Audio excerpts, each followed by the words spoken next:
Well, folks, as you can see, we are down here at White Rose Motocross near Spring Grove, Pennsylvania at the famous White Rose Motorcycle Club, which is famous for their hill climb for the professionals.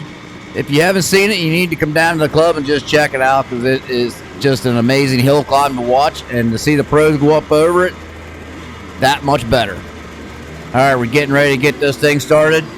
We're going to do two motos back to back with the Husky. I got the 46D of C. Orser.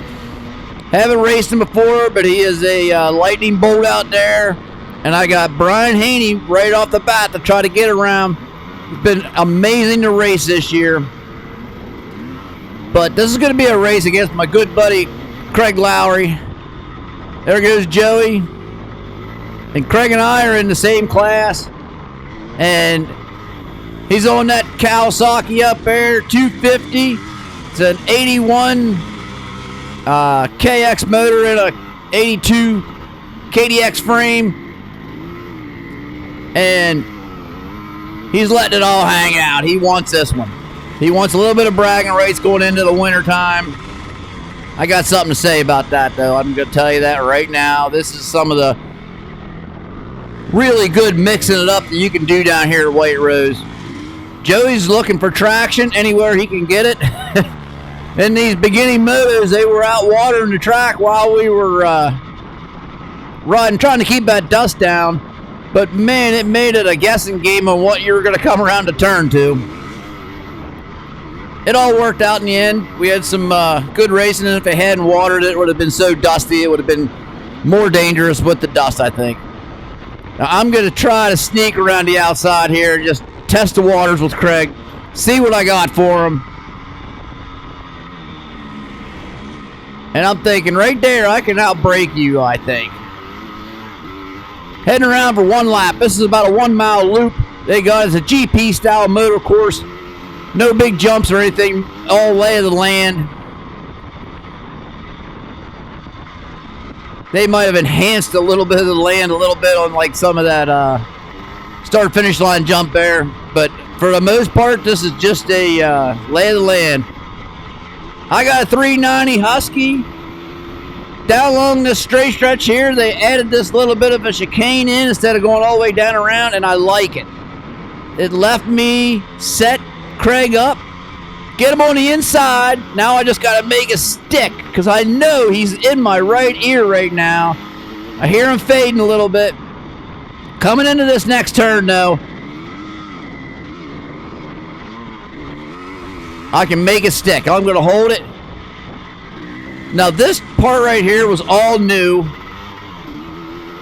Coming back up around, I absolutely hated this barrel right here. Got knocked over right there, but it pinched you down tight, and I'm sure that's why they did it. It was a great addition. You had to, like, take that turn a little bit on the wide side and just kind of sneak it in on the inside of that barrel. Down over this little fence road jump. You can see the water they added on there. I was getting some traction on the inside here, so I tried to tuck it in there as best I could, grab any of that green grass I seen still living. Now this section in through here, bumpy. Oh my God, bumpy. Same with it right in here. It was almost got to be like a whoop section. Early on it wasn't terrible, but I can hear Craig in my right ear right now. He is letting me know he's there, and I ain't backing down one iota. This is for bragging race. First moto, second lap. Coming back toward the start finish line. There's going to be 4 laps in this race, and these are going to be good laps. And he does it. I don't know how he made that stick. Folks, you don't know what the heck that is. That was a good off-camber turn coming into that, and somehow he found traction in that Kawasaki that I didn't know it had. Now right here, he backs off, and one of the best things about being behind somebody is that you can gauge yourself against them and know when to, you think you can break at the last possible minute, and I used it all up right there, let me tell you. The old 390 was just snaking up around through there. Man, it was a lot of fun.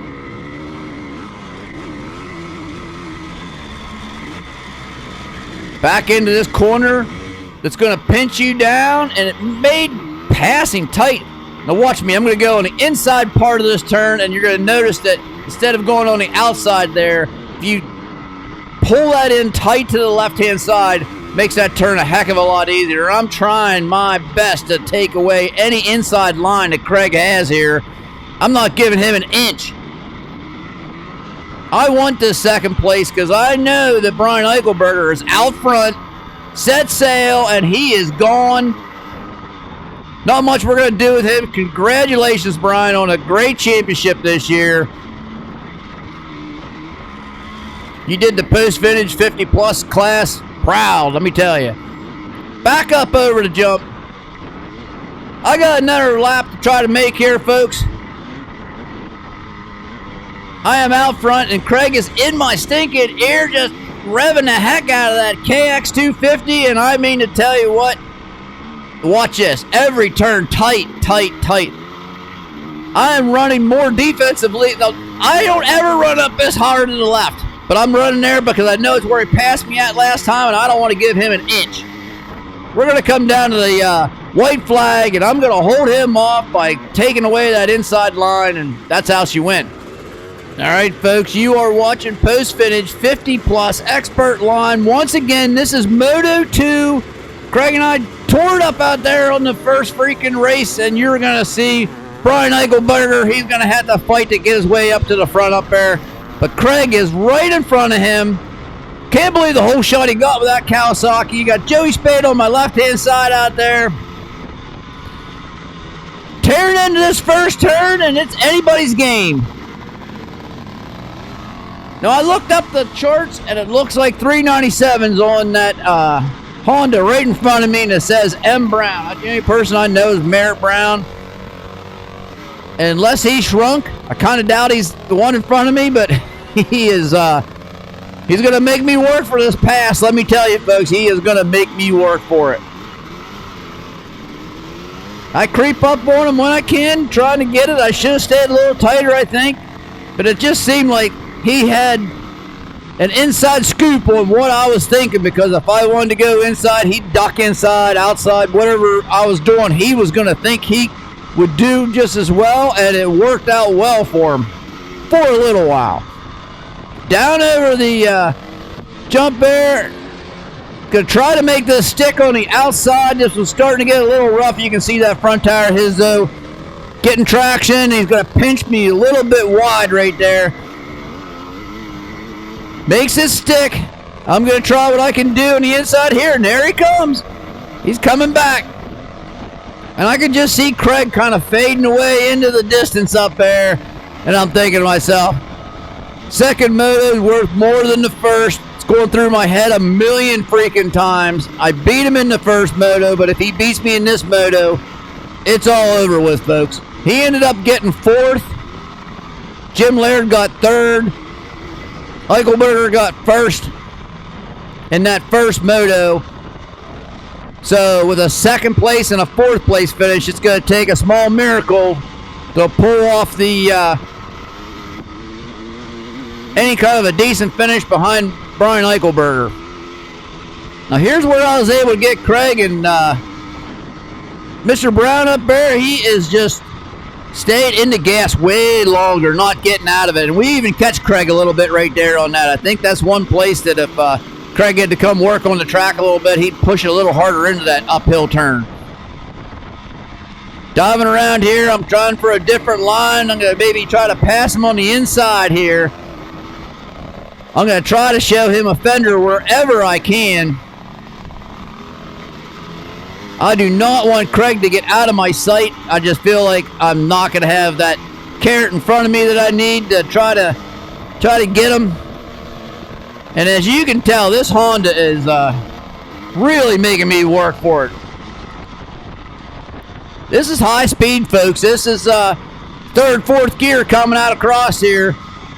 And when you're running those kind of speeds, it makes these passes just that much harder because you're right on the ragged edge of traction. I'm going to duck it in here like he did me and see if I can grab some traction on that grass. Not happening. About the exact same speed, but he's out there in them bumps. So I'm thinking maybe I can grab him right here. I'm not sure. I'm looking for an outside line right now. I got him. I'm going to try to shut the door here. I got Craig in my sights. The crosshairs are locked and loaded, and I'm trying to do what I can do to get up here on the inside of him. I feel like I'm faster. I got more horses in the stables, and I want to use them all. Gonna come around here where I passed him at last time and just see if I can make it stick one more time. It's definitely what's in my head. In the first moto, I knew I could get him here. I'm in about the exact same spot, grabbing about the exact same amount of traction. Up over this hill. He, I think, knows that I am there. And I don't... Oh, I wish I kind of would have forced that in there a little bit more, but we're racing amongst friends here. Don't need to push the issue. I got 2 laps to try to make this stick. He's getting a little loose out there. Really loose. Here we go. On the outside. It's going to give me the... No! He tucks it back in around the outside there. Like I said before, I'm trying to hug this inside line to set myself up better going up over this hill, and it works. Hanging right with him. He's got that left leg hanging out there trying to counterbalance himself, and I'm going to try to sneak down around there, but he's not going to give me that berm. No way. I got to jump up into the rough stuff. Back down over the fence road jump. Square herself up. Things are starting to dry out a little bit. The traction's starting to come into the track. And I just think you needed a bike setup that was going to really work your suspension well to get through this section right here. It was tough. All right, I know that I've got about a lap left, and I'm going to try what I can do. I'm coming down here, and to let you know, folks, that's where the lights went out. Oh, it was tough. My back brake spring and the drum broke, and I didn't have any brakes going into that turn. Left me rolling in the dirt. All right, we're going to jump on the orange KTM. The rocket machine is going to turn that number 2 sign sideways here. This is going to be your 50-plus expert disc brake class. And I got a host of guys up here. Craig's boy Anthony is up in front. Or he's trying to get up front, I should say. We got that.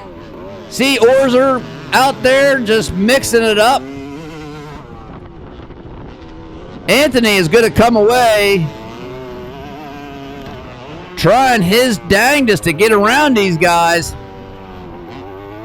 I got Mike Blackwell up there. I'm trying to catch a third number. I got a front row seat to some of the best mixing it up you're going to see. That is a lot of the double-A riders right there. And the best in the Mid-Atlantic that you're going to find. And these guys are tearing it up. Oh, Anthony is taken out in the first moto.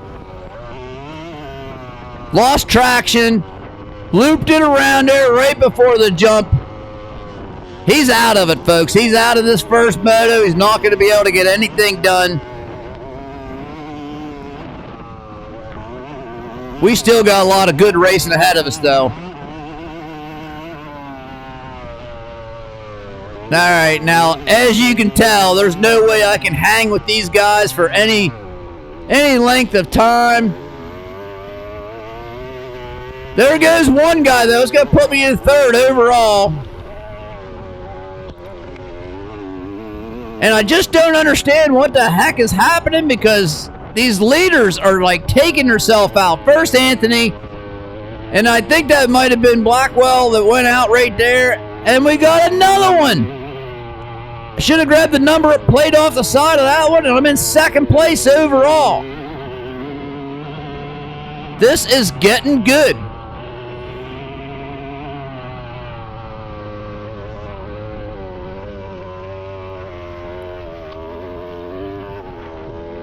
We got some good racing coming up here, folks, so just hang tight. One thing about it, it didn't matter where I was at on the track. It always seemed like I could find that one guy that just wanted to push my buttons and race side by side with me and make you work for every stinking pass out there.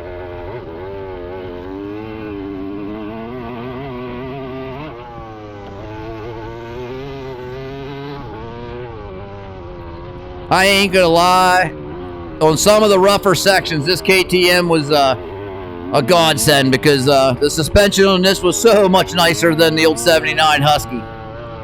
But then again, from a 98 back to a 79, they made some good improvements, that's for sure. All right, who do we have here?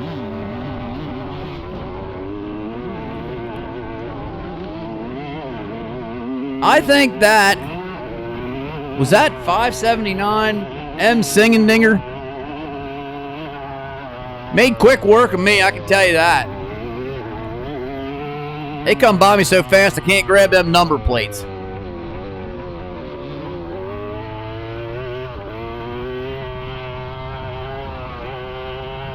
Now this is going to be the 9th Moto, and I think we had 11 that day.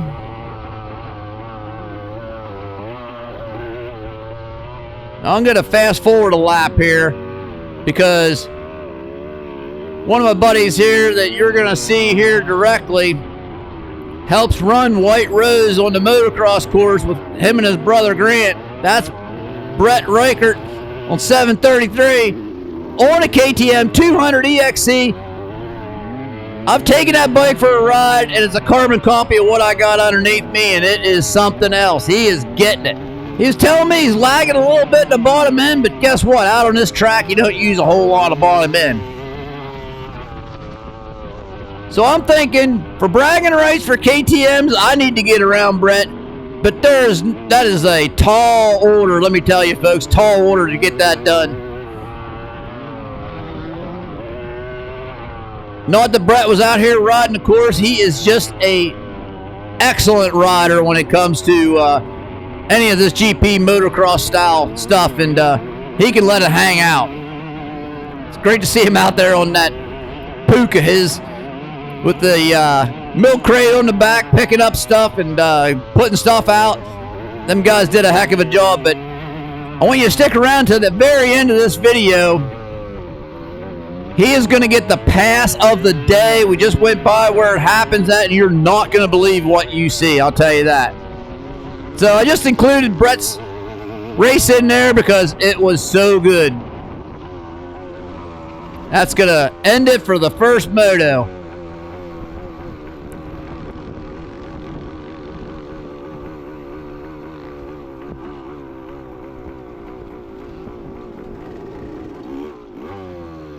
That was a good race, man. Woo! All right.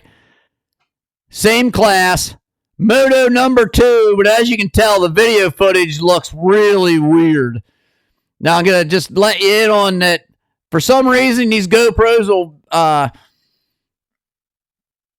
tape at twice the speed, and I tried to slow it down, but it got real blocky on me.